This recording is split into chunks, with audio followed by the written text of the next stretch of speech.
BNP ভাবেও নাই যে কুড়ালের কূপটা নিজের পায়ে পড়বে।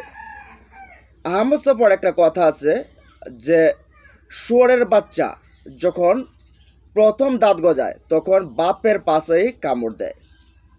এখন ডক্টর ইউনূসকে সরাতে গিয়ে যারা যারা এই কাজগুলা করছে বরঞ্চ এখন তারাই বিপদে পড়ছে। ডক্টর ইউনূসকে বরঞ্চ শক্তিশালী, আরও দ্বিগুণ শক্তিশালী করে দিয়েছে তারা। দেখেন, বিএনপি বেশ কিছুদিন ধরে বলছে যে আমরা ডক্টর ইউনূসকে সহযোগিতা করব না, যার কারণে আমরা দেখলাম সাম্য হত্যার কারণে বেশ কয়েকজন গ্রেপ্তার হয়েছে, শাহবাগ দখল করে রেখেছে। তারপরে এদিকে আবার দেখলাম আমরা যে ইশরাক হোসেন নগর পিতা হওয়ার জন্য এই নগরবাসীকে যে অসহ্য যন্ত্রণা তিনি দিয়েছেন।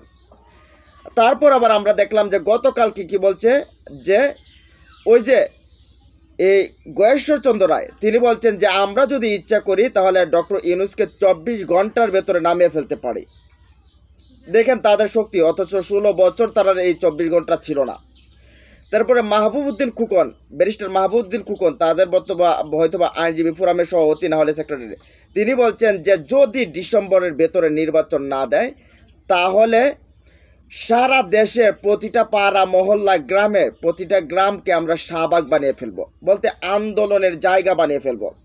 তারপরও তাদেরকে এই ডিসেম্বরের ভেতরে নির্বাচন দিতে হবে। এই যে এখন এত হুঙ্কার ডক্টর, তারপরে তারেক রহমান বলছে যে ডিসেম্বরের ভিতরে নির্বাচন দিতেই হবে। এখন এই যে হুঙ্কার, এই হুঙ্কারগুলো দিয়ে তারা আসলে কি হাসিল করতে চায়? দেখেন, ডক্টর ইউনূসকে চাপে ফেলতে গিয়ে বরঞ্চ তাকে আরও জনগণের কাছে জনপ্রিয় করে তুলছে। কেন বলছি দেখেন, এই মুহূর্তে আপনারা দেখবেন যতগুলো বিএনপি বাদে যতগুলো ইসলামিক দল আছে সবাই কিন্তু একেবারে মানব প্রাচীরের মতো ডক্টর ইউনূসের পাশে গিয়ে দাঁড়িয়েছে। তারা বলছে আপনি বলছেন জুনের নির্বাচন, আমরা সেই জুনের নির্বাচন আমরা দেখতে চাই, কিন্তু তার ভেতরে আপনার সংস্কার এবং বিচার কাজটাকে করতে হবে।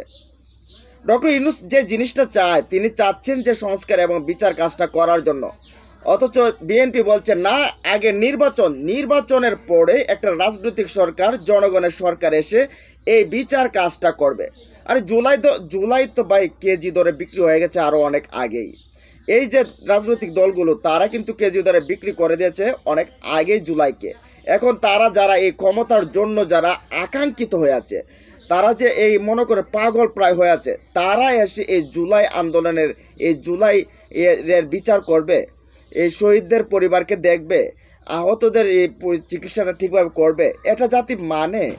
এখন যখন ডক্টর ইউনূসকে ওয়াকার সাহেব বলো ডিসেম্বরে নির্বাচন হতে হবে, তারেক রহমান বলে ডিসেম্বরে নির্বাচন হতে হবে, ইন্ডিয়া বলে ডিসেম্বরে নির্বাচন হতে হবে, সবগুলো যখন একত্রে একটা লাইনের উপরে দাঁড়িয়ে গেছে, ঠিক তখন জাতি মনে করছে তাহলে এখানে একটা কোনো কিছু আছে, যেহেতু ভারত এই সুরে কথা বলছে।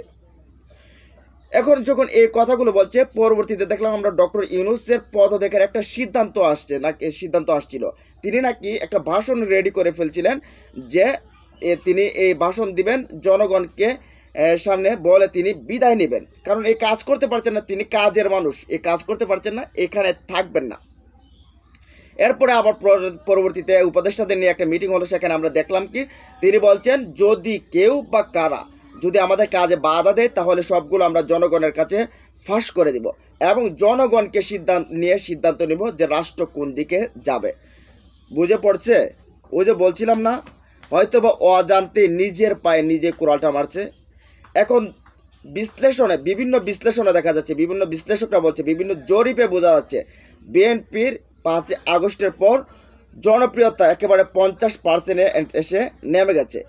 আর যদি কিছুদিন যায় বা আর একটা বছর যদি কোনো মতে যায় তাহলে সেই জনপ্রিয়তাতে আরও 10 নামবে। তখন যদি ইসলামপন্থীরা যদি একত্রিত হয়ে একটা বাক্স যদি নির্বাচনের সময় পাঠায় তাহলে তাদের সম্ভাবনা আছে, কিন্তু ক্ষমতায় যাওয়ার উড়িয়ে দেওয়ার মতো কোনো অবস্থায় নেই। তো এই জন্যে যে আসলে পরের জন্য গর্ত করলেন, সেই গর্তের ভিতরে আপনি নিজেকে পড়তে হবে। এখন যে পরিকল্পনা করে ডক্টর ইউনূসকে সরিয়ে দিতে চাইছিল যে তাড়াতাড়ি ক্ষমতায় আসার জন্য, বরঞ্চ হিতে বিপরীত হয়ে বরঞ্চ তারা ক্ষমতা থেকে ছিটকে যাওয়ার একটা সম্ভাবনা কিন্তু তৈরি হয়ে গেছে। সবগুলো ইসলামিক দল এখন এখানে একটা সুইং ভোট আছে, এখানে বুঝতে হবে একটা সুইং ভোট আছে, আবার আওয়ামী লীগের ভোটটাও ফ্যাক্টর আছে।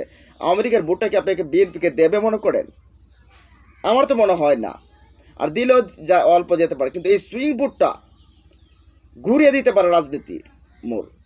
তো এখানে আসলে বরঞ্চ বিপদে পড়তে যাচ্ছে বিএনপি, এটা বলা যাচ্ছে বা বুঝতে পারা যাচ্ছে। যাই হোক, আপনাদের মনে কি এটা করে কি বিএনপি ভালো কিছু করছে, ভালো ফলাফল তাদের দিকে টেনে আনতে পারছে, নাকি তাদের জন্য ক্ষতি করছে? জানান কমেন্ট বক্সে। ভালো থাকুন, সুস্থ থাকুন, আল্লাহ হাফেজ।